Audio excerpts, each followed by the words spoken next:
हम लोग श्रीमद् भागवतम के दूसरे स्कंद के तीसरे अध्याय के 17वें श्लोक को पढ़ेंगे। और अभी तक आपने क्या सुन लिया था, जान ही रहे हैं कि श्रोता और वक्ता दोनों की महानता वे सूचित कर चुके हैं। श्लोक क्रमांक 15 में उनने परीक्षित महाराज की महानता प्रस्तुत करी कि महाभागवत थे, इसलिए भगवान कृष्ण के बारे में सुने होंगे। और 16वें में क्या सुना आपने कि भगवान सुखदेव गोस्वामी भी महाभागवत थे और भगवान कृष्ण के बारे में ही बोले होंगे। अब कह रहे हैं कि देखिए, हरि कथा के बिना तो जीवन व्यर्थ ही है। पहले ही बोल चुके हैं कि तन्नः शुश्रूषताम विद्वन, आप उस कथा को सुनाइए क्योंकि हम सुनना चाहते हैं। तो व्यतिरेक में कि भाई कथा सुने बिना तो जीवन व्यर्थ ही जा रहा है, इससे अपनी सुनने की लालसा को ही व्यक्त कर रहे हैं। कथा सुने बिना तो चैन नहीं पड़ेगा। क्यों चैन नहीं पड़ेगा? थोड़ा प्रतीक्षा कीजिए, अभी थोड़ा वेट कीजिए। कहते नहीं नहीं, क्षण व्यर्थ जा रहे हैं जीवन के बिना कथा सुने, ये आशा है। और किस प्रकार से जीवन व्यक्ति मृत्यु से मुक्त हो जाता है केवल भगवान के बारे में श्रवण करने मात्र से, यह भी हम श्लोक में सीखने वाले हैं। केवल भगवान की कथा सुनने मात्र से तुरंत ही व्यक्ति मृत्यु के चक्र से मुक्त हो जाता है। प्रभुपाद जी इसको समझाते हैं नेक्टर ऑफ इंस्ट्रक्शन में, simply by controlling the urge to speak, one can control the urge to speak by only speaking about Krishna. भगवान कृष्ण के बारे में बोलने के द्वारा ही वाचो वेग को संयमित किया जा सकता है। उसके बाद प्रभुपाद इसके एंड में बताते हैं तात्पर्य में कि सिंपली बाय कंट्रोलिंग दिस वेगा ना, ऐसे बताते हैं, the preacher of Krishna consciousness is always beyond the clutches of death. Krishna भावनामृत का प्रचारक हमेशा मृत्यु के चंगुल से परे रहता है। प्रचारक का मतलब जो भी कृष्ण कथा बोल रहा है। इसका अर्थ यह नहीं है कि व्यक्ति को आप सामने एक आसन मंच लगा के ही बोलेगा तभी वे कृष्ण कथा का प्रचारक हो जाएगा। आप किसी से भी बात कर रहे हैं, जा रे देखो तारे कहो कृष्ण उपदेश, जैसे ही कृष्ण के बारे में बात कर रहे हैं तो तुरंत ही हमेशा ही वह व्यक्ति मृत्यु से दूर रहेगा।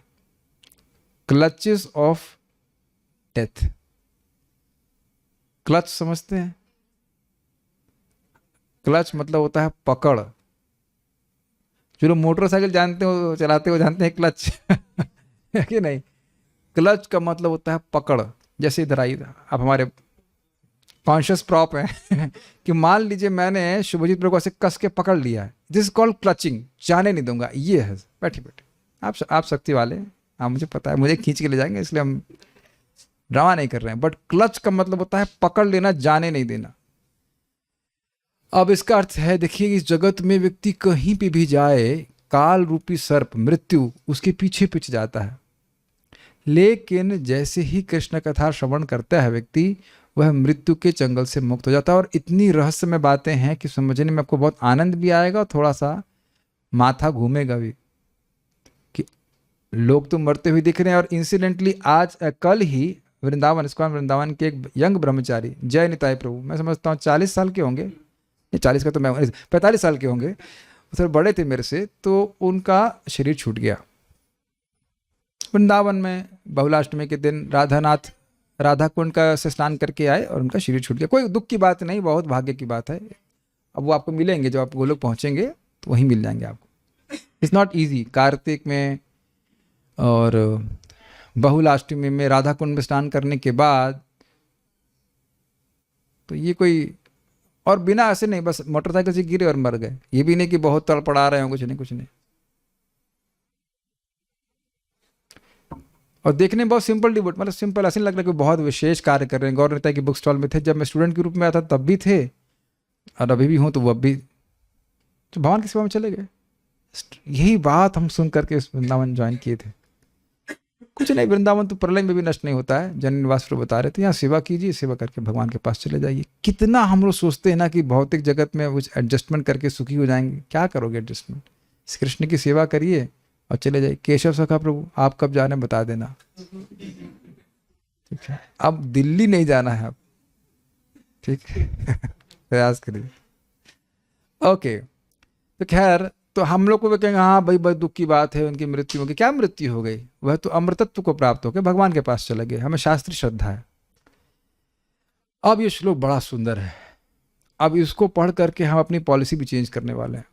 हम 1 घंटा गीता क्लास नहीं करेंगे, हम फिर से 1.5 घंटा ही करेंगे। जिसको अपनी आयु बचानी हो बचाएगा। अब जो अपने मृत्यु के क्लच में जाना चाहता है वो जाए, हमें कोई आपत्ति नहीं। चरण छू करके हम उनको कहेंगे भाई बाय बाय, कोई दिक्कत नहीं। लेकिन हम अपना जैसे जैसे चर्चा करना चाहते हैं वैसे करेंगे, क्योंकि बाकी सारी आयु व्यर्थ जा रही है। बहुत सुंदर श्लोक है, खूब जम के आवृत्ति करेंगे, उसको याद भी कर लीजिएगा प्लीज। यानी कभी भी आपको जप करते समय मन न लगे, कभी कभी ऐसा होता है कि मन नहीं लगता है लेकिन ये स्मरण करना कि हरे कृष्णा कृष्णा कृष्णा हरे हरे, हरे राम राम राम हरे हरे। जीभ रूपी शाखा पे फल आ रहा है, भगवान का नाम आ रहा है, तो हम मृत्यु के चंगुल से मुक्त हैं। थोड़ा सा जल्दी दीजिएगा। So let's start. We are fully enthusiastic to discuss this one. Please chant. थोड़ा सा माइक हल्का से दूर रखें। हाँ। आयुर्हरति वै पुंसाम्, आयुर्हरति वै पुंसाम्, उद्यन अस्तं च यन्नसौ, उद्यनस्तं च यन्नसौ, तस्य ऋते यच्छणो नीत, तस्यर्थे यच्छणो नीत, उत्तम श्लोक वार्तया, उत्तम श्लोक वार्तया। आयुर्हरति वै पुंसाम् उद्यनस्तं च यन्नसौ, आयुर्हरति वै पुंसाम् उद्यनस्तं च यन्नसौ, तस्य ऋते यच्छणो नीत, उत्तम श्लोक वार्तया, तस्यर्थे यच्छणो नीत, उत्तम श्लोक वार्तया। 6 व्यक्ति बोलेंगे। बोलिए बोलिए बोलिए बोले। आयुर्हरति वै पुंसाम् उद्यनस्तं च यन्नसौ, आयुर्हरति वै पुंसाम् उद्यनस्तं च यन्नसौ, तस्यर्थे यच्छणो नीत, उत्तम श्लोक वार्तया, तस्यर्थे यच्छणो नीत, उत्तम श्लोक वार्तया। आयुर्हरति वै पुंसाम् उद्यनस्तं च यन्नसौ, आयुर्हरति वै पुंसाम् उद्यनस्तं च यन्नसौ, तस्यर्थे यक्षणो नीत, उत्तम श्लोक वार्तया, तस्यर्थे यच्छणो नीत, उत्तम श्लोक वार्तया।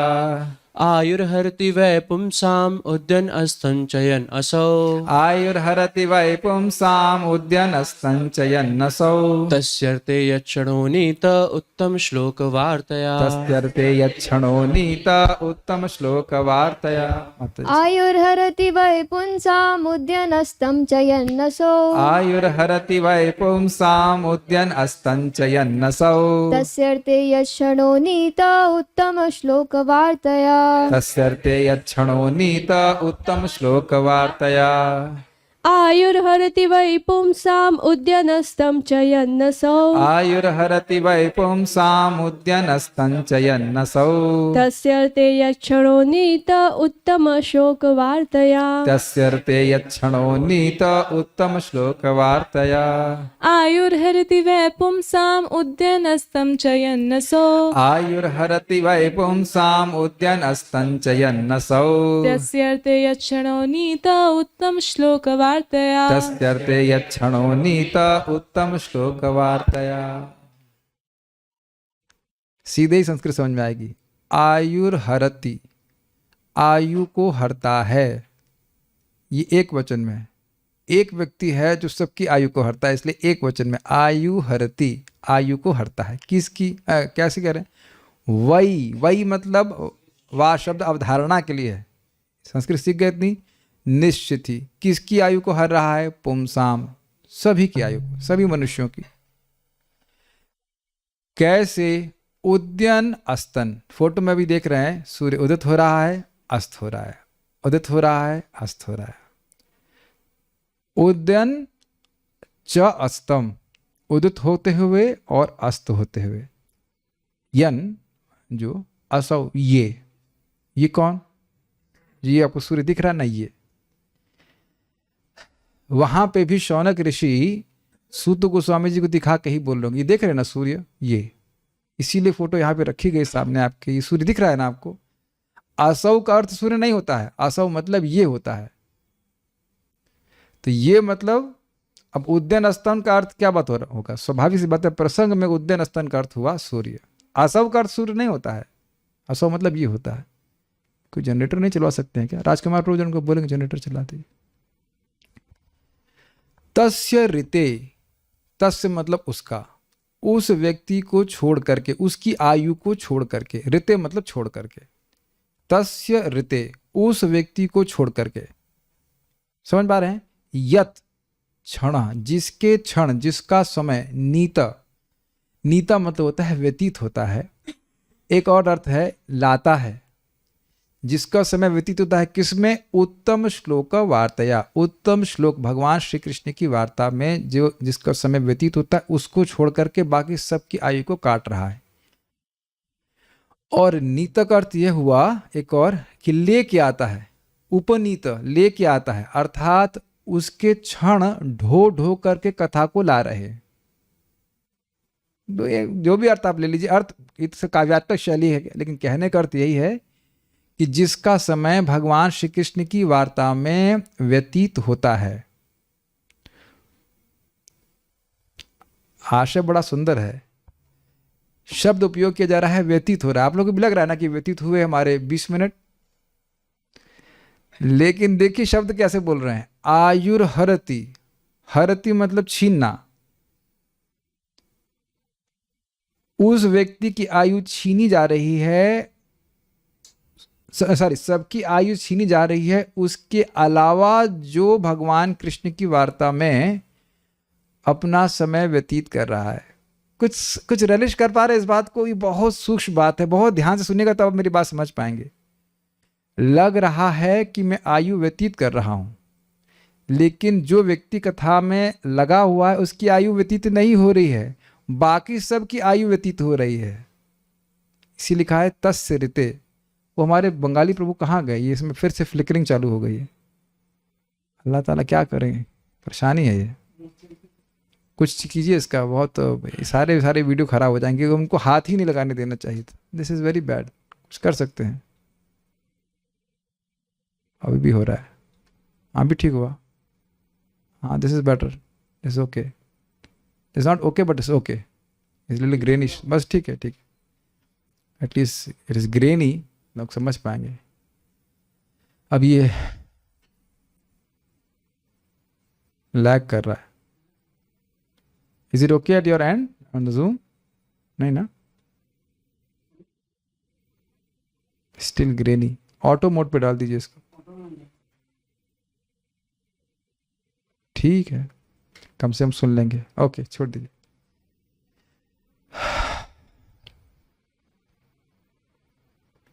हाँ, तो मैं ये कह रहा था कि देखिए ऐसा लग रहा है कि हमारा जो हम समय बिता रहे हैं कथा में व्यतीत हो रहा है, लेकिन श्लोक क्या कह रहा है? जो व्यक्ति कथा में संलग्न है उसका समय व्यतीत नहीं हो रहा है, केवल उन्हीं लोगों का समय कट रहा है जो कथा में नहीं लगे हैं। और इसमें संदेह नहीं करना चाहिए, इसलिए कह रहे हैं वही निश्चित ही हरण कर रहा है। हरण मतलब अब बचा नहीं पा रहे हैं। सूर्य उदित हो रहा है और अस्त हो रहा है, ऐसा नहीं कि व्यक्ति कोई रोक देगा समय को, छीन लिया जा रहा है और वृथा में, व्यर्थ में जा रहा है, केवल उस व्यक्ति को छोड़ करके जो भगवान की कथा में लगा है। अब आप समझिए कि कथा कितनी महत्वपूर्ण है। एक व्यक्ति बोले हम क्लास में इसलिए नहीं आएंगे कि आप लंबी क्लास करते हैं। तो अच्छा है लंबी क्लास करते हैं या बुरा है? और दिक्कत ये है कि क्लास बंद होने के बाद सब लोग भागवत नहीं पढ़ रहे होते हैं, तो कम से कम जितनी देर लंबी हो जाए उतना तो समय बचेगा। तो देख रहे हैं, नहीं समझने से, कथा का महत्व नहीं समझने से कथा एक बाहर लगेगी व्यक्ति को। तो ये बहुत रहस्यमय श्लोक है, इसको आप अभी देखते चलिएगा।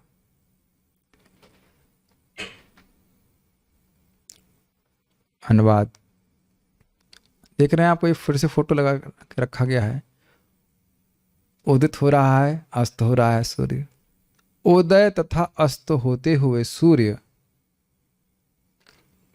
सबों की आयु को क्षीण करता है।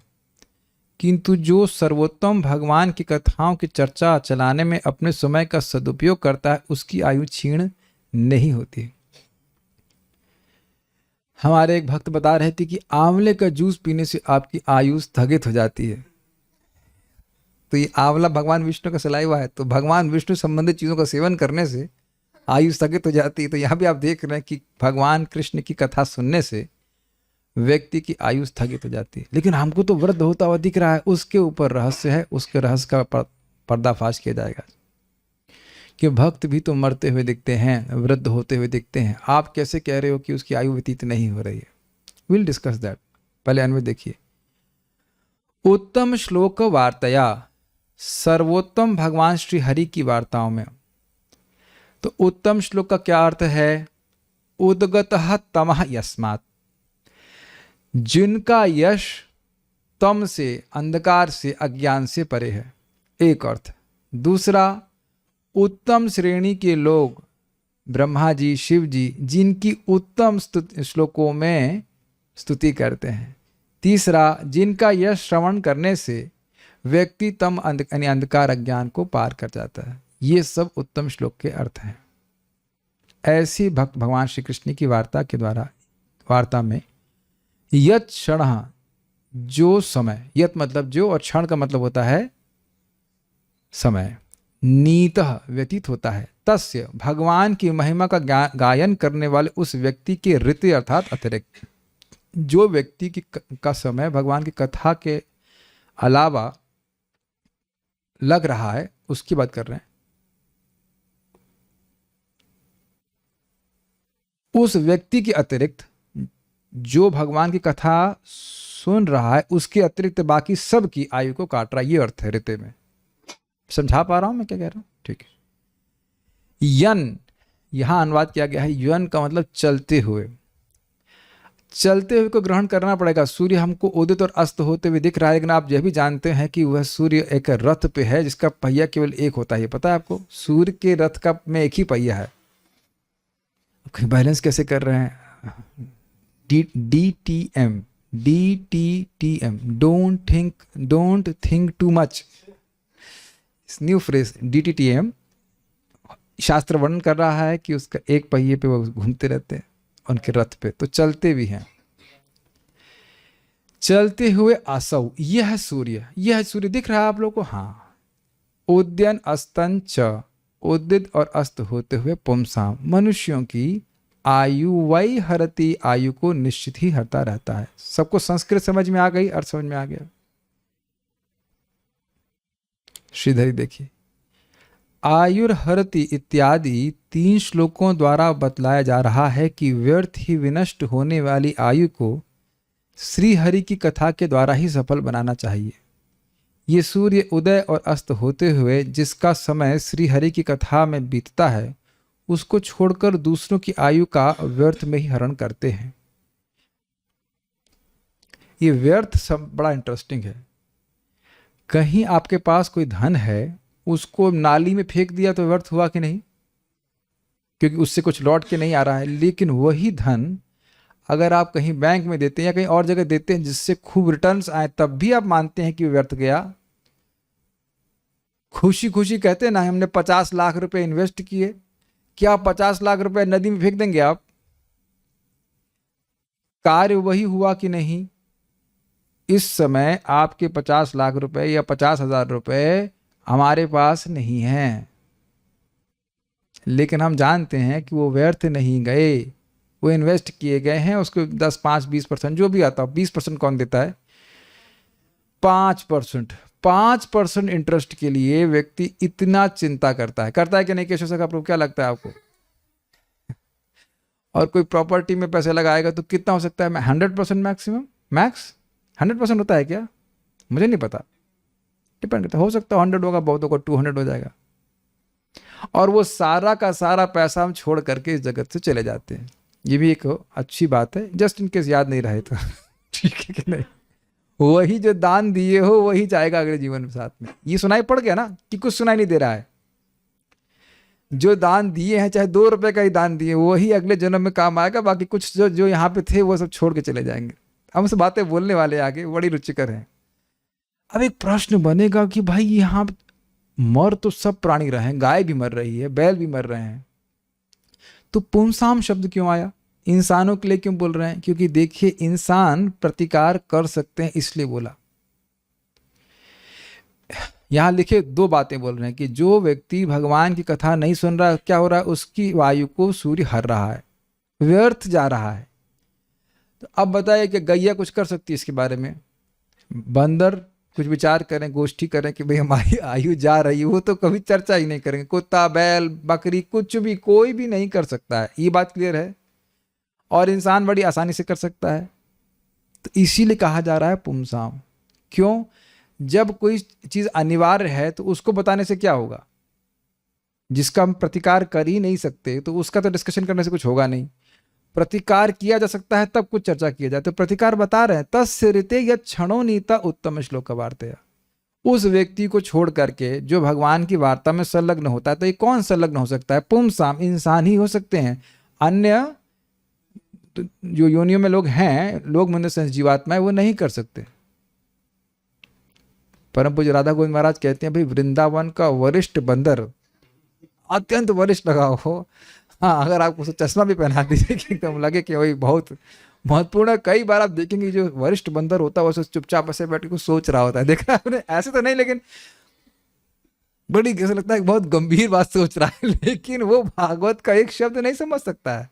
वो यही सोच रहा है वो चने कहाँ से लेके आए, या किसी का चश्मा कैसे चुराएं, इससे अधिक तो नहीं सोच पाएगा ना। तो ये विशेष प्रेरोगेटिव है। प्रेरोगेटिव मतलब सुविधा है कि हम भगवान की वार्ता को श्रवण कर सकते हैं। बहुत आसान लगता है लेकिन बहुत बड़ा आशीर्वाद है। तो अब हम आगे देखते हैं।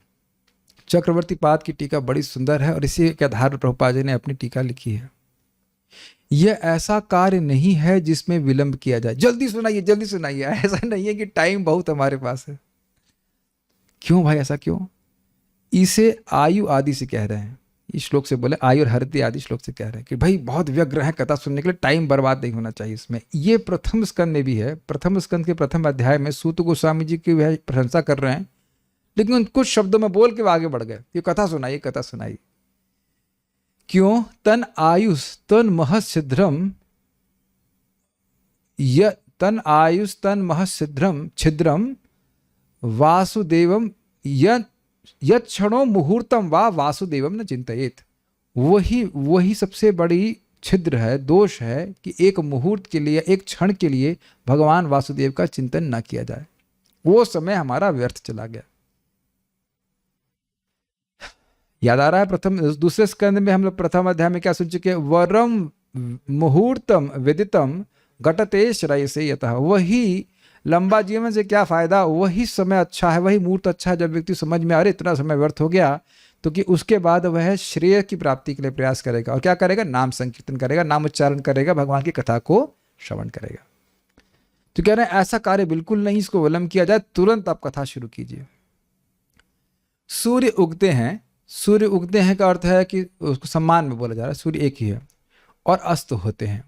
तथा यह जिस आयु में कृष्ण कथा सुनने का क्षण अर्थात अवसर उदित हो, उसके अतिरिक्त मनुष्यों की आयु को हर लेते हैं। अब देखिए टीका का अनुवाद कितना सुंदर तरह से किया गया है। क्षण उदित हो, क्षण की उपमा ऐसी दी जा रही जैसे मानो सूर्य हो। Are you all in the class? सूर्य उदित होता है, उससे पहले क्या होता है? अंधकार रहता है कि नहीं? तो क्षण को ऐसे रखा जा रहा है जैसे मानो सूर्य हो। जब तक भगवान के बारे में नहीं सुना है, उस क्षण से पहले तक व्यक्ति अंधकार में रह रहा था कि नहीं? पहली बार आपने सुना ना कि कृष्ण भगवान हैं, हम आत्मा हैं, इत्यादि इत्यादि। उसी क्षण से अंधकार नष्ट होना शुरू हो गया। तो कह रहे वैसी आयु जिसमें वो क्षण ही उदित नहीं हुआ, सुनाई पड़ा, यानी उसने कृष्ण कथा सुने बिना ही पूरा जीवन बिता दिया। और हम लोग को बड़ा आसान लगता है ना ये सब। ये कार्तिक तो सबको पता ही होगा कि दीप दान करने से करोड़ों कल्पों के पाप नष्ट हो जाते हैं और व्यक्ति भगवान के धाम चलाते हैं। तो सबको पता है, अमेरिका में चप्पे चप्पे पे व्यक्ति को पता है। कहीं भी आप माइक लेके पूछेंगे तो बता ही देंगे कि हाँ ये कार्तिक का महीना है। और इसमें आप लोग जरूर दीपदान करें, इससे निश्चित भगवान की प्राप्ति हो। सबको पता ही होगा, इज इट नॉट? सीक्रेट तो सबको जानते ही हैं। अभी भी बहुत कम लोग जानते हैं, बहुत ही कम लोग। अगर आपको लग रहा है मंदिर में भीड़ है तो कुछ भी नहीं है। Still people don't know about this. Let us hold on here. ये बताइए कि क्या आप ऐसा मानते हैं कि ऐसे बहुत से लोग हैं अभी भी भारत में जो कृष्ण के बारे में कुछ नहीं जानते? Yes yes. और फिर विदेश में क्या स्थिति होगी उसको तो आप कल्पना भी नहीं कर सकते। और कुछ कुछ शायद भारतीयों को गुमान हो जाए कि हम तो कृष्ण के बारे में जानते हैं, लेकिन आप जानते हो कि हम कृष्ण के बारे में कुछ नहीं जानते। कितने लोगों को पता था कृष्ण भक्ति में आने से पहले, इस्कॉन के भक्तों के संपर्क में आने से पहले, कि Krishna is supreme personality of God head? यहाँ तो किसी को पता नहीं है। कोई ब्रह्मवादी यहाँ पे इधर जूम के ऊपर प्रियव्रत प्रभु बोल हाथ रेस की, अच्छी बात है। नारद जी सुना होगा आपने, प्रियव्रत महाराज जो है ये तो नारद जी के शिष्य है, तो नारद जी बताए होंगे आपको, ठीक है। तो फिर तो कोई दिक्कत नहीं है, परंपरा में अपने ज्ञान स्वीकार के नाम ही प्रियव्रत है। सुनील प्रभु भी कह रहे हैं, ठीक है, हो सकता है। कृष्ण परम भगवान है, ये आपको पता था? इसके बाद रामकृष्ण प्रभु अच्छा मजाक कर रहे हैं, ये मालूम होने के बाद आप कर क्या रहे थे? ये भी प्रश्न आप अपने से पूछ लीजिए। हो सकता है हरे कृष्णा कर रहे हो। मेरे को तो हरे कृष्ण मंत्र भी सुना नहीं था। ये जरूर सुना था, वो दम मारो दम मिट जाए गम, और बोलो सुबह शाम हरे कृष्ण हरे राम, लेकिन हरे कृष्णा कृष्णा कृष्णा हरे हरे, हरे राम राम राम हरे, ये नहीं बोला नालायकों ने पूरा। हरे कृष्ण हरे राम तो सुना था, और उसमें भी पूरी अचेत थे कि हरे कृष्ण हरे राम है, कुछ भगवान का मंत्र है, ये बृहत नारायण उपनिषद में लिखा। कुछ नहीं पता था, कुछ भी नहीं पता था। वृहद नारदी पुराण और कलि संतन उपनिषद में लिखा, कुछ नहीं पता। ये वेदों का सार, कुछ नहीं पता, कुछ भी नहीं पता, मतलब कुछ नहीं पता था। जीवन ऐसे ही व्यर्थ चला जाता। क्या आप लोगों के कोई रिश्तेदार मरे जिन पे ये पूरी तरह घटित होता हो कि वह कृष्ण कथा कभी श्रवण नहीं किए? यस। और अब समझ में आ रहा है उनकी भौतिक उपलब्धियां क्या हैं। 0/0, या अगर कहा जाए 0 सन्नाटा, यूजलेस, व्यर्थ। इससे हमें क्या सुनना चाहिए? भाई ठीक है, रोड पेट वेट चलाने के लिए जो भी करना चले करे, लेकिन वो सारे कार्य जो हमें कृष्ण कथा से दूर कर रहे हैं वो हमारा समय व्यर्थ कर रहे हैं। ये हमारा ओपिनियन नहीं है, कुलपति शौनक ऋषि का वचन है यहाँ पे स्पष्ट, ठीक है।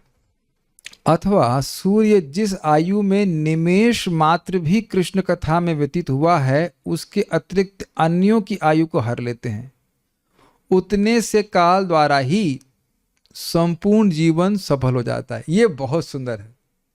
इसमें क्या मित्र लग जाएगा कि भाई एक क्षण के लिए भी आपने भगवान की कथा सुनी है तो वह उस आयु को सूर्य नहीं खींच पाता, पूरी आयु को खींच नहीं पाता। तो इसका मतलब है कि केवल कुछ कुछ क्षणों के लिए ही कथा सुननी चाहिए, अर्थ है ना। जब एक क्षण भगवान के बारे में सुना है तो सूर्य अब उसको टच नहीं कर पाएगा। तो अब बताइए कि जम के सुना जाए तो फिर कहना कहे। समझ रहे हैं बात? अब इतनी उपादेय वस्तु है, उसको रोज ही हम डांट नहीं रहे हैं, लेकिन आप बताओ उसको जो लोग जूम पे सुन रहे हैं और रोज ही कुछ अन्य कार्य करते हुए श्रवण करना, क्या ये उचित है या अनुचित है? वो आप अपने विचार को पढ़ कर लीजिए। क्या इसी प्रकार से बीटेक किए हैं खाना बनाते हुए, या और अंग्रेजी पढ़े होंगे बचपन में? वो जो बैग बोझा लेके जाते थे, बोझा लेके जाते थे ताकि बोझा भर के वापस आ जाए, है ना। लिखा है कि मैथमेटिक्स का एक क्षण भी जिसने मैथमेटिक्स का इंटीग्रेशन सॉल्व किया वो तुरंत मृत्यु से मुक्त हो जाता है। कहीं लिखे हैं बताइए दुबे जी? नहीं लिखा ना कहीं। दुबे जी से इंस्पिरेशन लेनी चाहिए, अच्छे इंजीनियर हैं, अच्छी खासी, इनकी सब सैलरी वैलरी बता नहीं सकते हम, लेकिन फिर भी देखिए वीडियो ऑन करके सुन रहे हैं कि नहीं। और बाकी लोग इतने व्यस्त हैं घरों में कि बस अब क्या कहा जाए। मतलब प्राइम मिनिस्टर के बाद कभी वो व्यस्त हुआ तो वही लोग हुए। हम डांट नहीं रहे, क्या श्रवण कर रहे हैं ये सोचना चाहिए। और सब कुछ व्यवस्था हो सकती है घरों में, आजकल मिक्सी है, ये है, सब कुछ है। आप ये नहीं कह सकते कि बहुत टाइम लगता है। 6-7 लोगों का भोजन 15 से 20 मिनट में बनाया जा सकता है। अरे तो बहुत बोल रहे हैं, तो बहुत बोल रहे हैं, हम बना के दिखा देंगे। कहाँ सिवा गलत तो नहीं बोल रहे हैं? गुरु पूजा के अंदर दाल चावल सब्जी सब बन जाता है। कल आप कौन कौन हाथ खड़ा करो, इनवाइट कर रहा हूँ, 1 2, आपको नहीं, केवल प्रभु जी को, 1 2, और कल सुबह आओ, बना के दिखाएंगे 15 से 20, मैक्सिमम 20 मिनट में खट खट खट कर सब बन। विश्वास ही नहीं कर रहे हैं लोग। दाल चावल सब्जी भी, एवरीथिंग इज पॉसिबल, सब कुछ हो सकता है। लेकिन क्या है कि जब देखो बात क्या है कि जब कुछ करना होता है तो आदमी कर लेता है, उसको महत्व तो दिया जाता है तो कर लेता है। आप समझ पा रहे बात? पहले सीरियल आते थे, माताएं लोग तो क्या सीरियल भी खाना बनाते हुए देखती हैं। एक माता जी हाथ खड़ा कर दे कि सीरियल देखने के लिए खाना बनाते हुए सीरियल देखती थी, बताइए। एक व्यक्ति देख, बता दीजिए, या क्रिकेट देखते हो कुछ और करते हुए, वहां तो एकदम एकाग्रता से देख रहे हैं।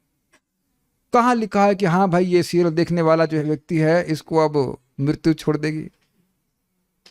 और हमने प्राइम टाइम स्वीकार किया है ना, शाम को समय आप कुछ फ्री होकर कर सकते हैं। ये इतना श्रवण करने के बाद भी लोग, कुछ सुनाई नहीं दे रहा। क्या हुआ, आवाज खराब हो गई जूम पे, कुछ सुनाई नहीं पड़ रहा है। ये डांट जैसे बोलना, डांट लगाना शुरू करूंगा तुरंत शांति हो जाएगी। यहाँ भी तो भक्त लोग आ रहे हैं, क्या बिना खाए पिए आ रहे हैं क्या, बताइए? This is such an important thing. महाराज कई बार बोलते हैं, लोग रंज मत होइएगा लेकिन महाराज बोल रहे स्त्रियों को बुद्धि ऐसे ही भगवान ब्रह्मा जी ने कम दी है, उसमें भी स्वेटर बुन रही है, तो क्या कथा सुनाएगी, सोच में आएगी, बताइए?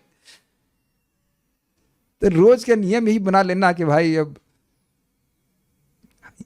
It doesn't work. वो चीजें समझ में ऐसे नहीं आती हैं।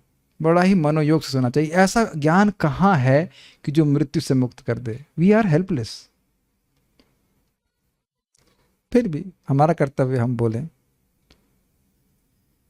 क्या शौनक ऋषि कह रहे हैं, 1 मिनट रुकिए, आहा स्वाहा, हाँ बोलिए सुखदेव गोस्वामी जी, सॉरी सूत गोस्वामी, उसका 1 मिनट रुकिएगा, स्वाहा आहा, फिर ऐसे नहीं बोल रहे, सारा यज्ञ बंद करके कथा सुन रहे हैं। Is it not?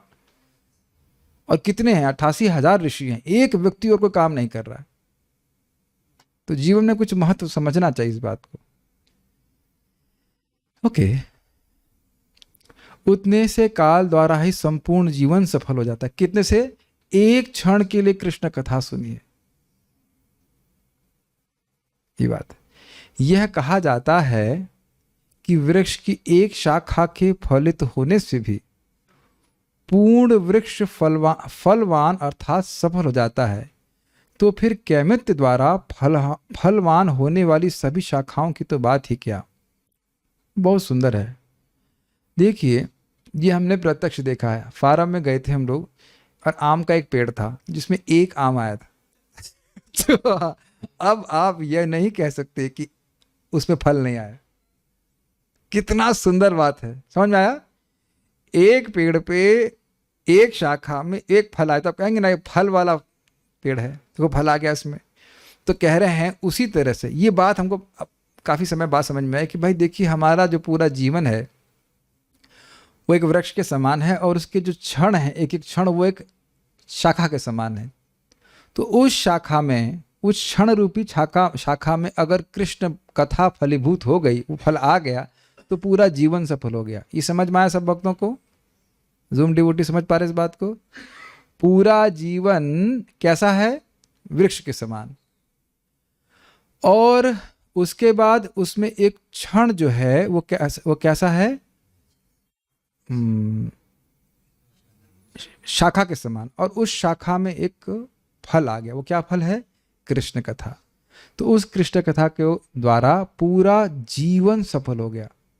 अब वो जीवन की धारणा कुछ भी कर सकते हैं। 20 साल, कोई मान लो कोई 30 साल जिया, कोई 40 जिया, कोई 50 जिया, कोई 80 जिया, इत्यादि इत्यादि। तो इस प्रकार से अगर कोई व्यक्ति कर रहा है तो उसका पूरा जीवन सफल है। तो अगर एक क्षण से पूरा जीवन सफल है तो पूरा जीवन तो खैर अब मालूम नहीं संभव है, लेकिन अधिक अधिक अगर वह सुने, या कह लीजिए कि रोज सुने कम से कम, तो उसका जीवन कितना सफल हो जाएगा। Is that okay? ठीक है। एक छोटा सा बात सोचिए, जैसे ये पानी है, अब इसमें एक ड्रॉप गंगा जल मिला दे तो क्या हो जाएगा? समझ में आ गया? एक ड्रॉप गंगा जल मिला देंगे तो ये पूरा पानी गंगा जल हो जाता है। कुछ समझ रहे कि एक ड्रॉप का कितना बड़ा फायदा होता है? Make sense to you? ये बड़ा अद्भुत बात है। तो एक क्षण भी भगवान की कथा में, भगवान के नामोच्चारण में लगाया है तो पूरा दिन सफल है, अगर वैसे देखें, और नहीं तो पूरा आयु एक्चुअली सफल है। पूरा दिन नहीं, पूरी आयु की बात हो रही। और बाकी जो कुछ भी व्यक्ति कर रहा है वस्तुतः वह निष्फल है। और इसमें समझ लीजिए 3 चीजें आ जाएंगी, सफल, निष्फल और विफल।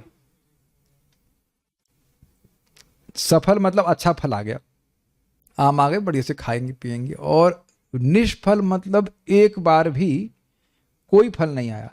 और विफल मतलब विपरीत फल आ गया। तो यानी भगवान की बात नहीं सुने, और ये तो हो नहीं सकता कि हम कोई बात ना सुने, तो निष्फल तो होगा नहीं। बात सुनेंगे माया की जो वासनाओं को भरने वाली है हृदय में, तो विपरीत फल आ जाएगा। ये बात आप समझ रहे हैं? सके। अर्थात यदि कोई अपना पूरी आयु कृष्ण वार्ता में युक्त होकर व्यतीत करता है तो यह कितना अद्भुत होगा। बड़ा स्पष्ट समझना चाहिए कि कहाँ लगे। अच्छा, कृष्ण वार्ता का अर्थ समझना चाहिए। आप ग्रंथ पढ़ रहे हैं, सुन रहे हैं, या चर्चा चल रही, वो सब कृष्ण वार्ता में आ जाएगा। जो भी वस्तु भगवान की सेवा में उपयोग होती है वह तुरंत दिव्य हो जाती है। तो बहुत अच्छा है कि सामने बैठ के सुनना चाहे, और अन्यथा रिकॉर्डिंग भी सुनना चाहिए। लेकिन आप जान रहे हैं, उस दिन आप परम पूज्य गौरकृष्ण महाराज का भी प्रवचन सुन रहे थे, मैं भी उसको सुना ही हूँ, कि देखिए अब आप लोग सामने बैठे हैं तो मैं क्लास कर रहा हूँ। ऐसा नहीं कि अब सब चले जाए और हम कैमरे को ही क्लास बोलते रहेंगे। तो कुछ अंतर समझ रहे हैं ना? यहाँ आप मुझे ऑफ नहीं कर सकते ना, कुछ रिजर्वेशन है ना कि 1 मिनट रुकिए, चलो चाय पी के आए, रुकिए प्रभु जी, चलो ना। रिकॉर्डिंग सुनने से भी लाभ है, और हम लोग भी सुनते हैं रिकॉर्डिंग। ऐसा नहीं कि रिकॉर्डिंग का लाभ नहीं है, लेकिन साक्षात क्लास में बैठ कर सुनना कुछ अंतर है ना। संकल्प लेके सुन रहे हैं, so it is not always the same.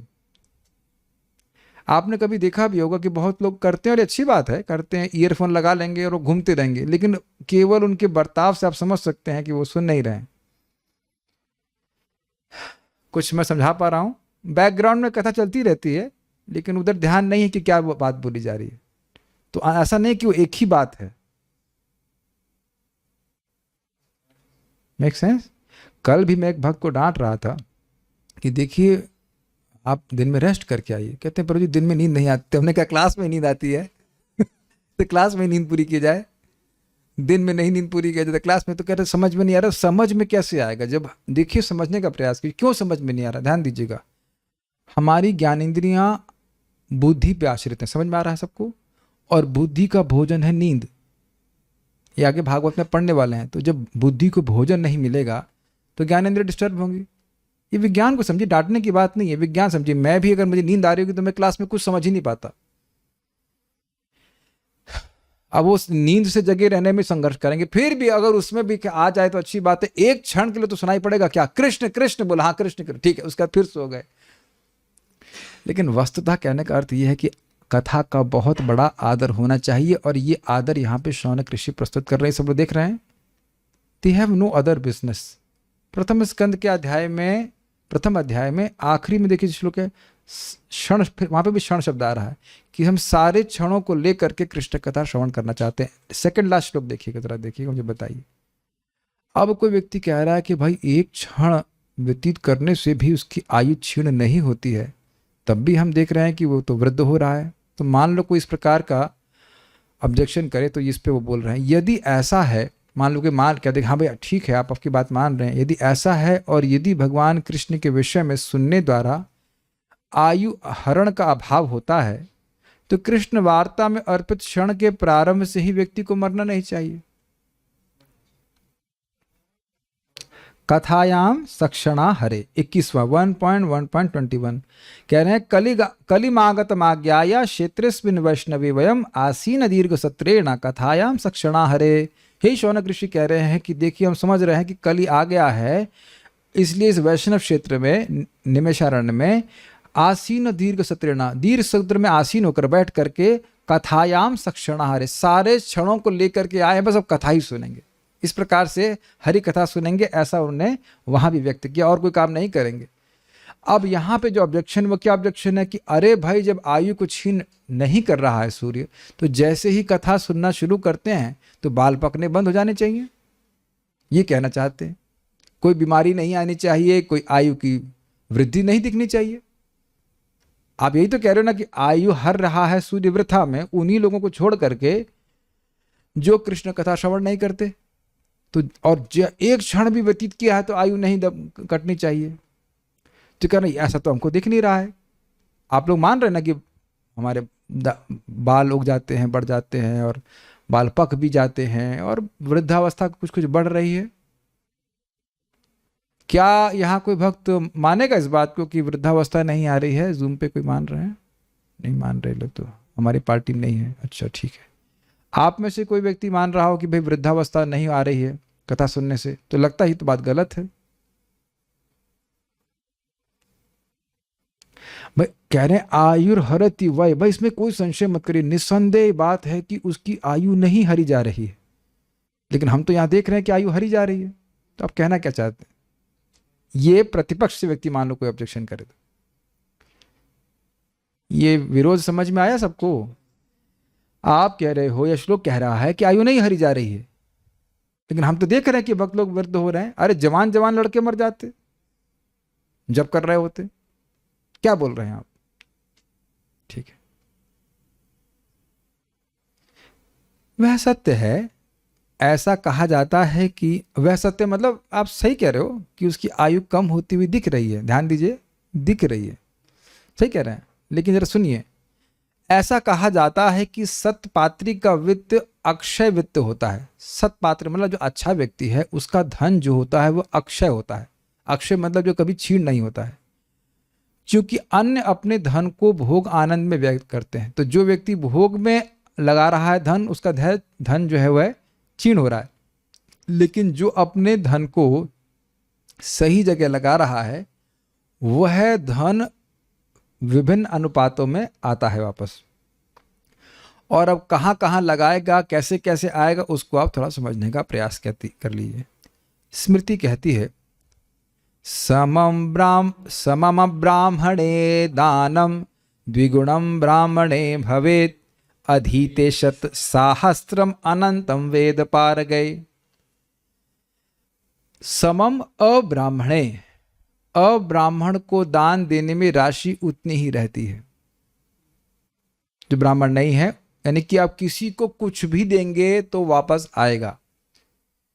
एक भक्त हमको बोल रहे थे कि प्रभु जी कमाने की इच्छा नहीं, लेकिन जो है उसको बनाए रखने की इच्छा है। तो कैसे बनाए रखेंगे?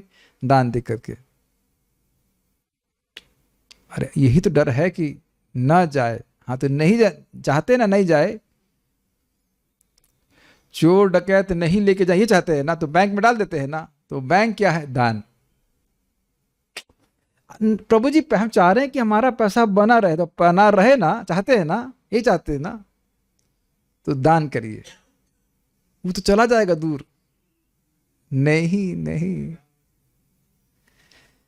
अब्राह्मण को दान देने में राशि उतनी ही रहती है। इसको थोड़ा समझने का प्रयास कीजिए कि एक बीज किस क्षेत्र में डाला गया है उसके अनुसार वो फलीभूत होता है। कोई कोई क्षेत्र बहुत अधिक उर्वर होता है, तो आप एक बीज डालेंगे हजारों बीज निकल के आते हैं। तो अलग अलग उर्वरता के अनुसार अलग अलग फल मिल रहा है। तो कह रहे अब्राह्मण, अब वो कोई भी व्यक्ति है, ब्राह्मण नहीं है, उसको कोई योग्यता नहीं, उसको जो दिए हैं वो उतना तो वापस आएगा। ये क्लियर? ठीक। ब्रह्म बंधु को देने में राशि दोगुनी हो जाती है। जो खाली नाम का ब्राह्मण है, पैदा हो गया ब्राह्मण कुल में, लेकिन अब उसमें ब्राह्मण की कोई योग्यता नहीं है। कोई योग्यता नहीं है तो दुगना मिलेगा। अब मतलब जो से हम समझ रहे हैं कि खैनी भी खा रहा हो तो भी है, ऐसे लग रहा है मतलब बहुत बहुत पवित्र नहीं है, नाक बह रही है उसकी, जो भी कुछ कह लीजिए, लेकिन अब वो ब्रह्म बंधु होने के बाद भी राशि दोगुनी मिलेगी। कोई विरोध तो नहीं है आप में से किसी को? ठीक। उसके बाद कह रहे हैं अधीते, जो अध्ययन कर रहा है, वेद अध्ययनकारी ब्राह्मण को देने से यह होनी चाहिए, यह राशि 1,00,000 गुना हो जाती है। Now somebody will be interested। देखिए, अधीते जो पढ़ रहा है, पढ़ चुका नहीं है, जो पढ़ रहा है और जो पढ़ चुका है दोनों में अंतर है। संस्कृत देख रहे हैं यहाँ पे, अधीते शत सहस्त्रम, शत मतलब 100 और सहस्त्र मतलब 1000। 1000 गुणा 100 कितना हुआ? 1,00,000। तो कह रहे अधीते शत सहस्त्रम, जो व्यक्ति वेद पढ़ रहा है मतलब नियम पालन कर रहा है, पढ़ रहा है, तो उसको दान देने से 1,00,000 गुना वापस आता है। और अनंतम वेद पारगे, जो वेद को पार कर गया है, वेदों के निष्कर्ष को समझ गया है, उसको देने से अनंत रूप से वापस आता है। सारी इक्वेशन सबको समझ में आ गई? जो व्यक्ति अब्राह्मण है उसको देने से कितना मिलता है? उतना ही मिलेगा, 1 पॉइंट, इतना 1 रुपये देंगे 1 रुपये आएगा। जो ब्रह्म बंधु है उसको देने से क्या होता है? 2 गुना आएगा। जो वेद पढ़ रहा है प्रेजेंट कंटिन्यूअस में, जो वेद पढ़ रहा है 1,00,000 आएगा। तुम 1 रुपया दोगे वो 1,00,000 देगा, से बोलते हैं कि नहीं? और जो वेद पारगो है, जो वेद के सारे सार को समझ गया है, उसको देंगे तो कितना आएगा? अनंत गुना वापस आएगा। यहां समझ लीजिए। तो प्रभुपाद जी का तात्पर्य आपको कल चर्चा हम कल करेंगे। अच्छा लग रहा है सुनने में ना? कल होगी, हाँ ठीक है। तो वह आप लोगों को कल अच्छे से समझ में आएगा। ये बहुत अच्छा है, बहुत अच्छी बात है। हाँ, ब्राह्मण बाय कास्ट की बाय कर्म। ब्रह्म बंधु का मतलब क्या हुआ? ब्रह्म बंधु का मतलब ही हुआ कि ब्राह्मण परिवार में जन्म, लेकिन ब्राह्मण नहीं है। ब्राह्मण के कर्म तो शुरू हो रहे हैं वेद अध्ययनकारी से।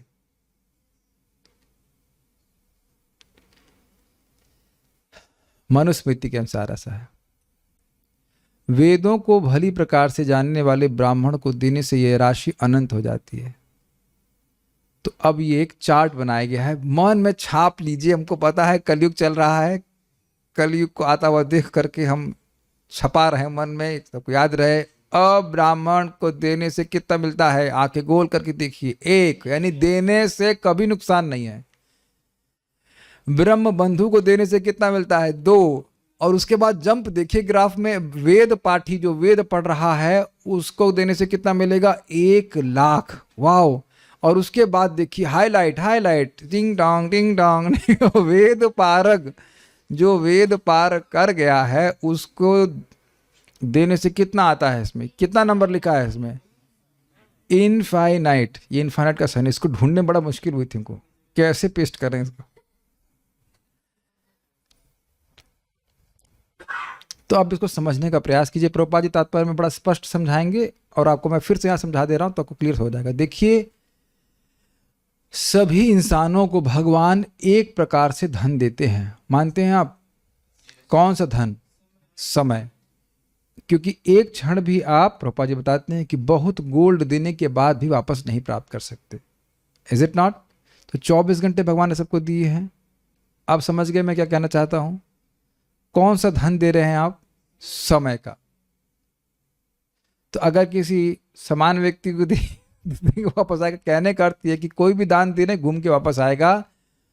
तो वेद पारग का अर्थ क्या है? बहुत समझ लीजिए यहाँ पे, वेदैश्च सर्वेर अहम एव वेद्यो। सारे वेदों का उद्देश्य क्या है? भगवान कृष्ण को समझना। सब लोग समझ पा रहे हैं जूम पे? ठीक है। और भगवान को हम कैसे समझते हैं? भक्त्या माम अभिजानाति, भक्ति के द्वारा भगवान को समझते हैं। तो वेद पारग का अर्थ क्या हुआ? जो भगवान श्री कृष्ण का भक्त है वो वेद पारग है। वह वेदों के सार को समझ गया, वेदों के निष्कर्ष को समझ गया। क्या निष्कर्ष है? कृष्ण को समझना, कृष्ण की भक्ति करना, ये वेदों का सार है। मैं फिर से रिपीट कर रहा हूं ताकि बात एकदम दिमाग में आपको समझ में आ जाए। वेदैश्च सर्वैर अहम एव वेद्यः। तो वेद पाठी व्यक्ति क्या है? वेद पढ़ रहा है यह जानने के लिए कि वेदों का निष्कर्ष क्या है।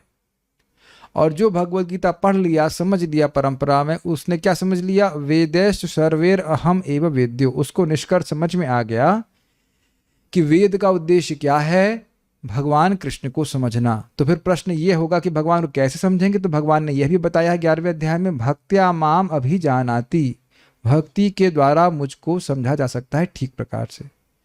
Is it all clear? एकदम इक्वेशंस की तरह बैठाते चले जाइए। तो वेद पारग का अर्थ हुआ भगवान श्री कृष्ण का भक्त जो भक्ति कर रहा है, तो उसको देने से अनंत लाभ होता है। परम पूज्य वृंदावन चंद्र महाराज कई बार इस बात को समझा चुके हैं, फिर मैं बोल रहा हूं कि बोला जाता है कि भक्तों के मुख में अपना अन्न बो दो, भक्तों को खिलाइए। अच्छा महाराज लोगों को ना, अरे जो भी डिवोटी है, जो भी भगवान का नाम जप कर रहा है, हरे कृष्ण मंत्र जप कर रहा है, नियमों का पालन कर रहा है, तो वो वेद पारग कहा जाएगा, क्योंकि उसको समझ में आ गया है कि वेद का उद्देश्य है भगवान को संतुष्ट करना और भक्ति करना। भक्ति करने के द्वारा भगवान संतुष्ट होते हैं। ज्यादा बोल रहे हैं आप, ज्यादा बोल रहे हैं आप, थोड़ा कम बोलिए। 3.33.7 अहो बता स्वपचतो गरियान यज्जिह्वा अग्रे वर्तते नाम तुभ्यम ते पुस्तपः जुह्वनु शस्नुरार्या ब्रह्मानुचुर नाम गृणन्ति ये थे। और अरे अहो बता, कितनी आश्चर्य की बात है। क्या आश्चर्य की बात है? अहो बता स्वपचतो गरियान, कुत्ता पका के खाने वालों के घर में भी कोई पैदा हुआ हो, लेकिन गरियान वह श्रेष्ठ है। किससे श्रेष्ठ है? ब्राह्मण से भी श्रेष्ठ है गरियान। क्या बात बोल रहे हैं, बहुत ज्यादा बोल रहे हैं आप। किसको बोला जा रहा है ये? कपिल देव जी के सामने बोल रहे हैं। कपिल देव मतलब देवाहुति नंदन कपिल देव जो भगवान के अवतार हैं। कौन बोल रहे हैं?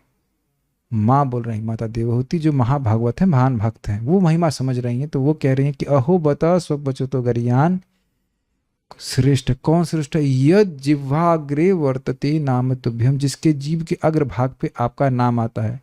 हरे कृष्णा कृष्णा कृष्णा हरे हरे, हरे राम राम राम हरे हरे। ये तो 16 नाम हो गए। यहाँ पे एक नाम बोल रहे हैं, हरे गोविंद। क्या नाम? गोविंद। कौन सा? हरे। ऐसे करके आ गया। किसके यहाँ से? किसकी जीभ से? जो कुत्ता खाने वाले के यहाँ पैदा हुआ। और वो उसे किससे श्रेष्ठ कर देगा? ब्राह्मण से भी श्रेष्ठ कर देगा। वेद पार्टी लास्ट लिमिट थी ना, उसके बाद क्या आया?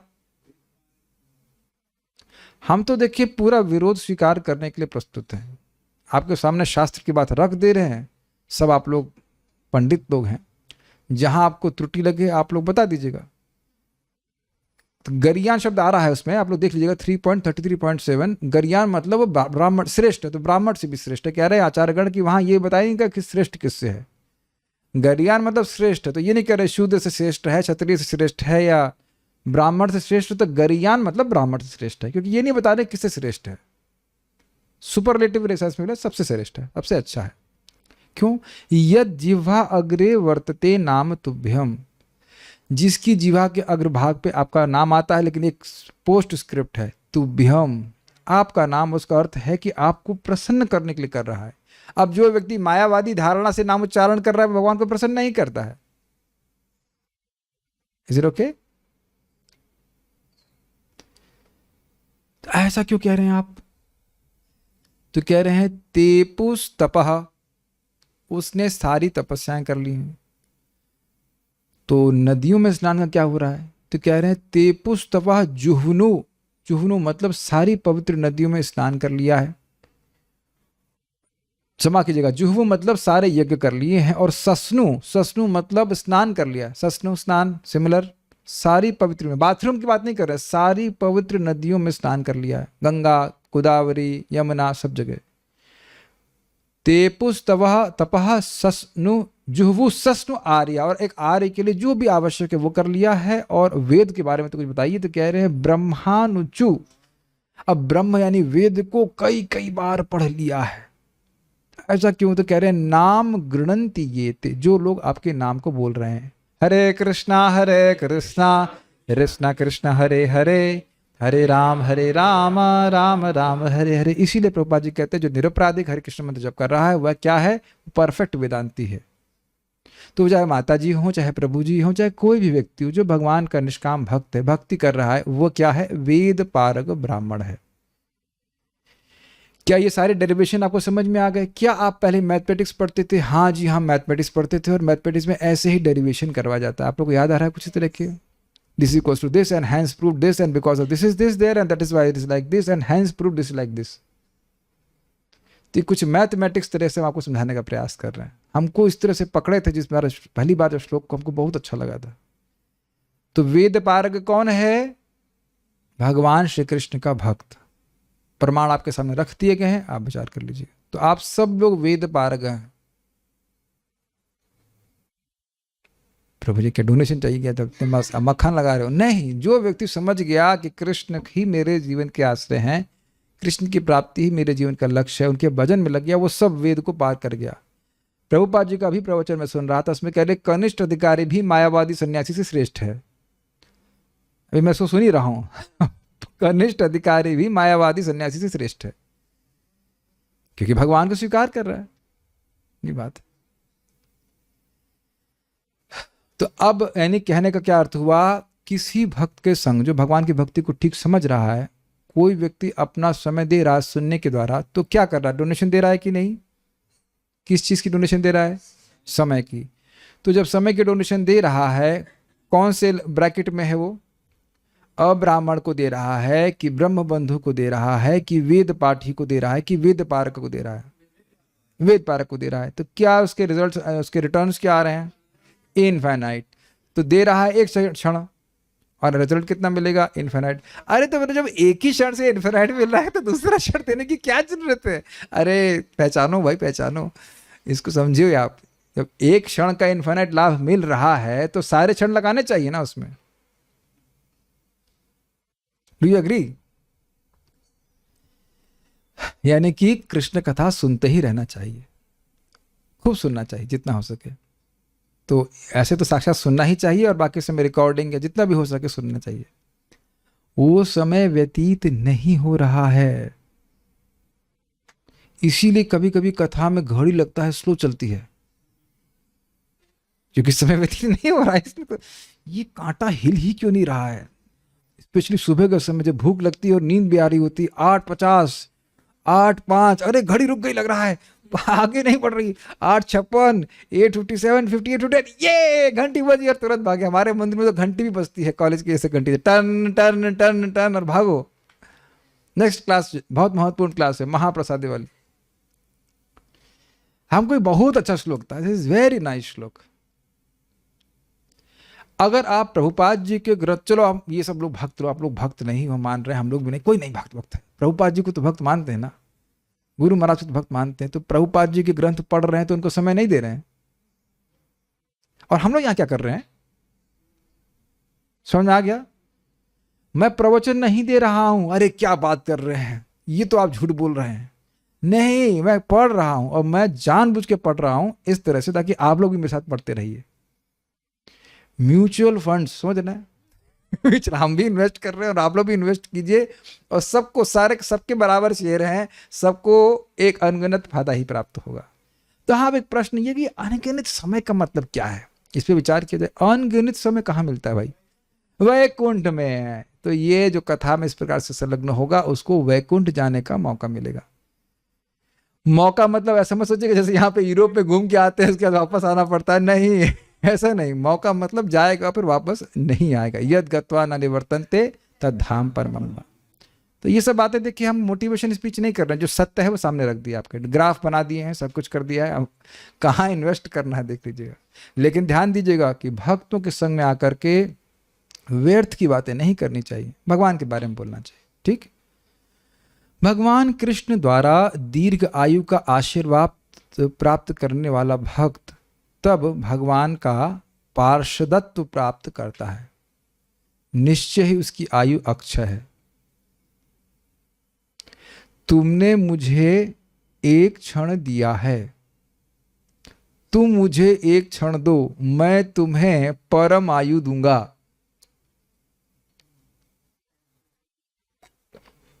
भाई ये भगवान का स्वभाव ही है कि जो कुछ भगवान को दिया जाता है वह अनगिनत रूप से आता है। आत्मनिवेदन प्रभु, इनके फोन को निश्चित रूप से हर लीजिए, पीछे हाथ बढ़ाइए और क्लास तक लीजिए, वापस ले लीजिए। हाँ, नहीं हर लीजिए, फिर अभी जब तक क्लास पूरी नहीं होती इनके फोन को हर लीजिए। हाँ, उसके बाद देना, ठीक है। ये डिस्ट्रैक्शन मशीन है। तो ये कुछ समझ में आया कि कोई व्यक्ति आकर के भगवान के भक्तों के संग भगवान की कथा को सुना, भगवान इतने प्रसन्न हो जाते हैं कि अब उसके बदले में से क्या देंगे, अपना पार्षदत्व देंगे। देखिए, मैं कई बार इस बात को बोल चुका हूं कि भगवान की भक्ति की लाभ है असीमित, और ये हमसे हजम नहीं होता है, क्योंकि कहीं भी रिजल्ट्स इतने नहीं आते हैं। कोई व्यक्ति क्लेम कर दे कि आप हमको 50,000 रुपये दीजिए, हम आपको 25% इंटरेस्ट देंगे, तो पहली चीज क्या बोलेंगे, ये चोर है। मानेंगे कि नहीं? 25% को देता है, अरे 5% देता नहीं है, 25% देगा, ये चोर है, पैसा लेके भाग जाएगा। तो अनगिनत लाभ की धारणा कैसे की जा सकती है? लेकिन देखिए, यहां आपके सामने टीका है। अगर आपको लग रहा है कि अनुवाद में हेर फेर की गई, तो आप लोग संस्कृत सब जानते हैं, जाके संस्कृत की टीका देख लीजिएगा। कोई झूठ नहीं बोला जा रहा है। झूठ बोलने के लिए हम लोग यहां नहीं बैठे हुए हैं। आचार्यगण इस महिमा को समझते हैं, वो समझा रहे हैं यहाँ पे। निश्चय ही उसकी आयु अक्षय है। तो समझ रहे हैं ना कि मृत्यु को प्राप्त नहीं होगा। आप जरा देखिए, अतः इससे कृष्ण भक्त के आयु हरण का अभाव ज्ञापित होता है, यानी उसकी आयु हरती नहीं है, वह तो भगवान के धाम में भगवान का पार्षद बन जाएगा। अब देखिए, जो एक संदेह प्रस्तुत किया गया, कहते जब से सुनना शुरू किया तब से उसकी आयु स्थिर हो जानी चाहिए, उसको वृद्ध नहीं होना चाहिए, उसे कभी बुखार नहीं आना चाहिए, कोई तकलीफ नहीं होनी चाहिए। लेकिन ऐसा तो हम देख रहे हैं। अब इसको समझने का प्रयास कीजिए। एवं भक्तों की वृद्धावस्था, मरण, रोग आदि भगवान की इच्छा से ही भगवान के लिए उनकी उत्कंठा की वृद्धि हेतु होता है। कुछ बैलेंस कर पा रहे हैं? ये बहुत ही रहस्यमय सेक्शन चल रहा है, बहुत ध्यान से सुनिएगा। आप भक्तों के जीवन में बुढ़ापा देखेंगे, गुरु महाराज को वृद्ध होते हुए नहीं देख रहे हैं, और मरण भी देखेंगे। जैसे आज एक ब्रह्मचारी ने शरीर छोड़ दिया, रोग भी देखेंगे। किसी को अभी कोई रोग नहीं है, जुकाम भी नहीं है, खांसी वांसी तो कुछ खुल्लू लोग कर ही रहे हैं। कहने प्रभु जी, कथा में भी हम डिस्टर्ब हो रहा है, हमको खांसी आ रही है कि नहीं, ये दिख रहा है कि नहीं? तो ये किसके द्वारा हो रहा है? ये भगवान के द्वारा किया जा रहा है। ये कर्म प्रावधान के आधार नहीं हो रहा है। जैसे समझ लीजिए कि कोई गाड़ी पेट्रोल से चलती है, तो कभी कभी उसका इंजन कन्वर्ट कर दिया जाता है, तो उसमें डीजल डाल देते हैं, तो वो डीजल से चलने लगती। तो बाह्य रूप से क्या लगेगा, हाँ पेट्रोल से चल रही, नहीं पेट्रोल से नहीं चल रही, अब वो डीजल से चलती है। तो पहली चीज है कि भगवान ही भक्त के जीवन में वृद्धावस्था लेके आ रहे हैं, वही रोग दे रहे हैं जो कुछ दे रहे हैं, और वही उसके मरण को कंट्रोल कर रहे हैं। किस लिए? उसकी उत्कंठा की वृद्धि होती। हरि हरि विफले जन्म गुमाइनो, मनुष्य जन्म पाया, राधा कृष्णा ना भजिया, जानिया सुनिया विष खाइनु, जानिया सुनिया विष खाइनु। जिस समय से कथा शुरू कर दी, उसी समय से भगवान ने संकल्प ले लिया कि इस व्यक्ति को मैं निर्गुण बनाऊंगा। लेकिन निर्गुण तुरंत नहीं बनाते। उसी दिन से सोच लिया, जिस दिन वो एकदम बुद्धू की तरह सुनने आया था, ये क्या हो रहा है, ये लोग कौन है, इनका तिलक कितना अजीब सा है। वो पूरे टाइम यही देखता रहेगा, तिलक कितना अजीब सा है, शिखा क्यों है, लाल कपड़े। अभी एक व्यक्ति कल मैसेज किए, आप ब्रह्मचारी क्यों हैं? मैंने कहा क्यों है बताइए, क्या कारण होता है, क्यों नहीं? और फिर क्या ये लाल कपड़ा पहन के, क्या आपने शादी नहीं करी है, क्या आप लोग शादी नहीं करते हैं? ऐसे करके प्रश्न करते हो। कथा क्या चल रही है उससे कुछ नहीं ध्यान दे रहा है, एकदम समझ रहे ना, डूबा व्यक्ति है। ऐसे करके लोग भी कथा सुनते हैं। लेकिन जब भी वो कथा सुनना जिस दिन से प्रारंभ किया, उसी दिन से भगवान ने सोच लिया कि इस व्यक्ति को मैं निर्गुण बनाऊंगा। ये कहाँ है अभी मैं आपको चक्रवर्ती की बात की ही टीका मैं पढ़ा चुका हूँ, लेकिन डेसिडरेटिव शब्द है वहाँ पे, बहुत सुंदर है, हमको अभी नहीं मिल रहा है। लेकिन भगवान ने इनको, इस व्यक्ति को मैं अपने को प्राप्त करने के योग्य बनाऊंगा। इसीलिए कह रहे हैं उनकी उत्कंठा की वृद्धि के हेतु। तो जो भी कभी आप देखेंगे रोग हो जाता है तो दुख होता है ना, अरे हम जो जो जप कर रहे थे हम नहीं कर पा रहे, कुछ उत्कंठा हुई कि नहीं, आता है कि नहीं। रोग का भी प्रयोजन है, जो भी रोग कष्ट जो कुछ भी है वो भगवान दे रहे हैं। ओके। दूसरा, अन्यों के मत को नष्ट नहीं होने देने के लिए। ये अन्यों का मतलब क्या है? देखिए ज्ञानी लोग क्या कहते हैं कि जब तक हम प्रारब्ध को भोगेंगे नहीं तब तक वह नष्ट नहीं होगा, लेकिन ऐसा भक्तों के ऊपर नहीं है। यद ब्रह्म साक्षाद कृति निष्ठयापि विनाशमायाति विना न भोगै अपैति नाम स्फुरणे न तत्ते प्रारब्ध कर्मेति विरौति वेदः। रूप गोस्वामी जी कहते हैं कि सारे वेद कह रहे हैं कि जो ब्रह्म पे तेल धारावत, तेल की धारा की तरह एकदम एकनिष्ठ धारा किया हुआ है, ब्रह्म पे ध्यान कर रहा है वो ज्ञानी, वह भी उसके भी प्रारब्ध कर्म जब तक भोगता नहीं वो नष्ट नहीं होते। सत्य बात है। लेकिन जैसे ही नाम स्फुरित होता है जीव के ऊपर, हरे कृष्णा कृष्णा कृष्णा हरे हरे, हरे राम राम राम हरे हरे, तो सारे कर्म दूर चले जाते हैं। सारे वेद कहते हैं। तो कहेंगे अरे जब कर्म दूर चले जाते हैं तो जीवन कैसे चल रहा है भाई बताइए।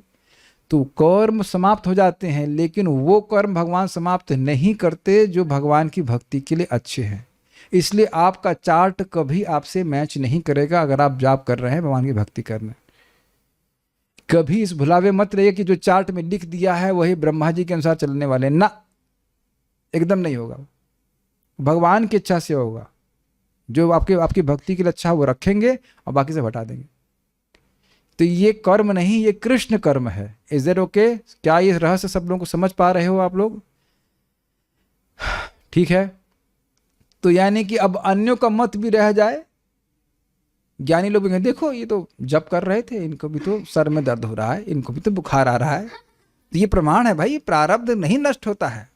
और भक्त लोग भी ऐसे बोल देते हैं हाँ भाई अब कर्म के अनुसार तो फल भोगना पड़ता है, लेकिन वो कर्म वर्म नहीं भोगना पड़ता, भगवान की इच्छा है। ये आप इसका फिर प्रमाण देख लीजिए तो टाइम लगेगा थोड़ा बताने में, वहां तक पहुंचने में। 5:35 सकृदादित जहाति बंधम।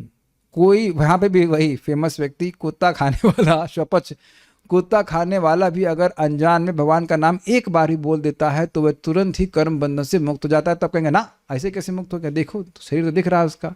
तो वहां प्रभुपाद जी बताते हैं कि देखिए जैसे ही उसने कृष्ण बोला, क्या बोला?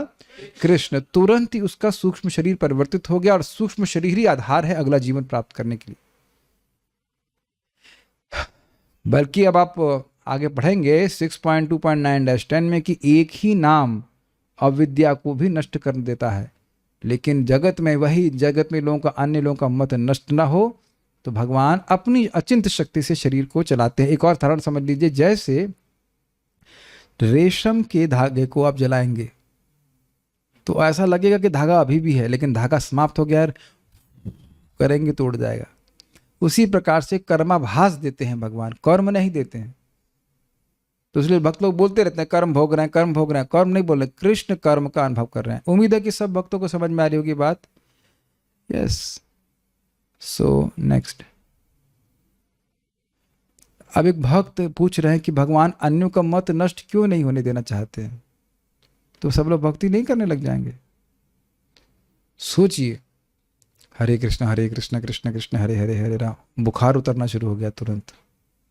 और ये पागलों की तरह लोग हरे कृष्णा करेंगे।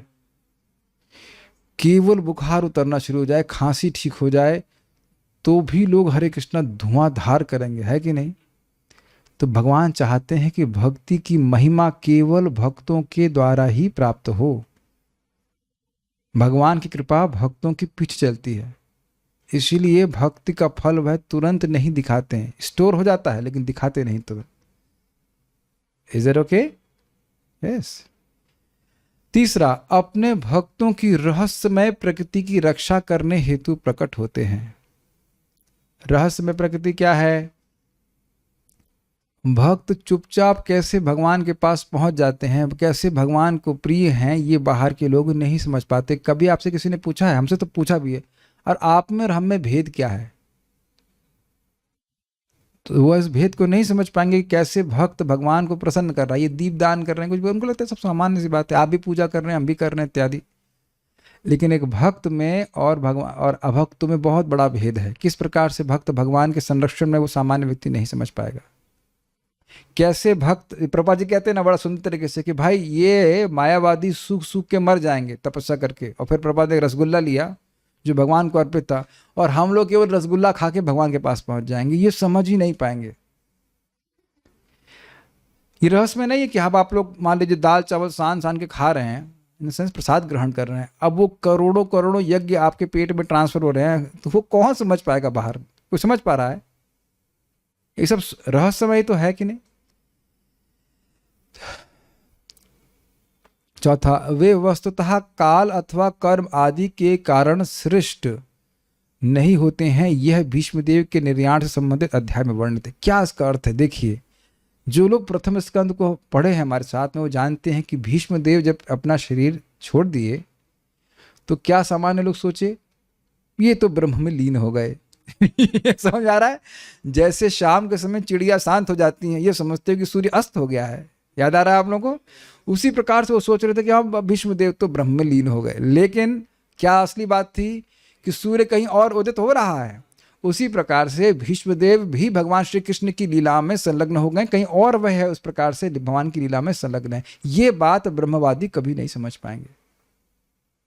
तो इन बातों को छुपाने के लिए जगत के सामने क्या प्रस्तुत हुआ? भीष्मदेव का प्रयाण हुआ, भीष्मदेव की मृत्यु हुई। लेकिन मृत्यु नहीं हुई, वह भगवान की लीला में प्रवेश कर गए। ये बात लोगों को नहीं पता है। ये तो श्रीमद् भागवतम जब श्रवण करता है, हम टीकाएं पढ़ते हैं, तब हमको समझ में आती।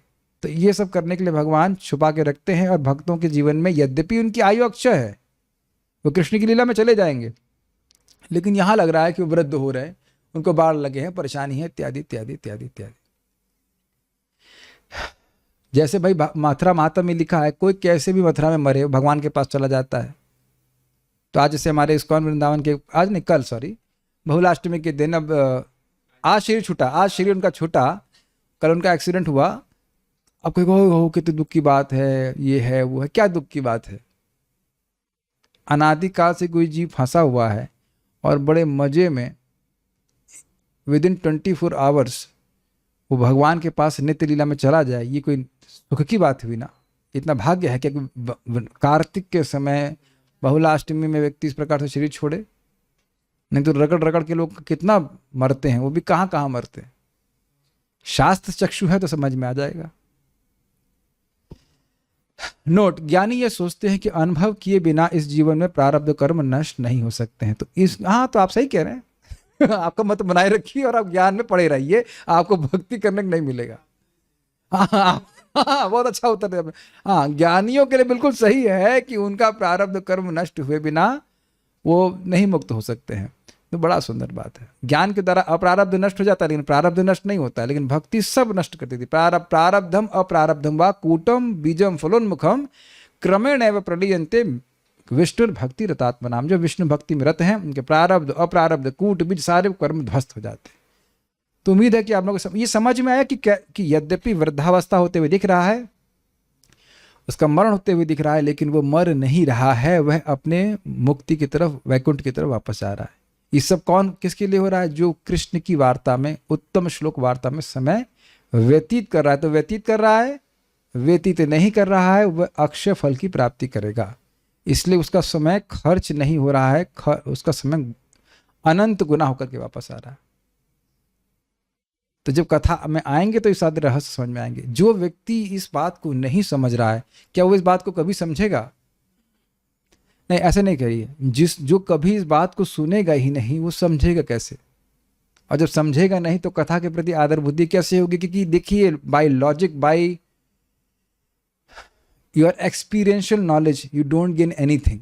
जो हमारी इंद्रियों से अनुभूत हो रहा है, उससे ये बातें आपको समझ में नहीं आ रही हैं। जो दिव्य पुरुष हैं, जो प्रकृति के गुणों से मुक्त हैं, श्री विश्वनाथ चक्रवर्ती ठाकुर जी, वह इन रहस्य को समझते हैं। और प्रभुपाद जी इनकी टीका को फॉलो करेंगे, वो हम कल देखेंगे।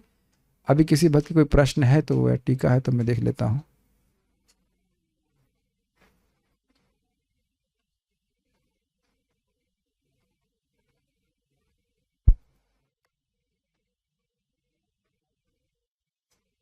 और कोई तो प्रश्न है? वैष्णव भक्त के गलती से पैर टच हो जाएं तो क्या करना चाहिए? उसका पैर छू लीजिएगा, ठीक है। और अगर वैष्णव, अच्छा समझ रही, माता जी का प्रश्न है, तो कह रहे हैं कि वैष्णव अगर ब्रह्मचारी हो तो क्या करना चाहिए? तो हाथ जोड़ देना चाहिए, उधर स्पर्श नहीं करना चाहिए, कोई टिकट नहीं है। और कोई प्रश्न नहीं है, ठीक है। So will stop here. Shrimad Bhagavatam की जय, श्रील प्रभुपाद की जय, निताई गौर प्रेमानंदे।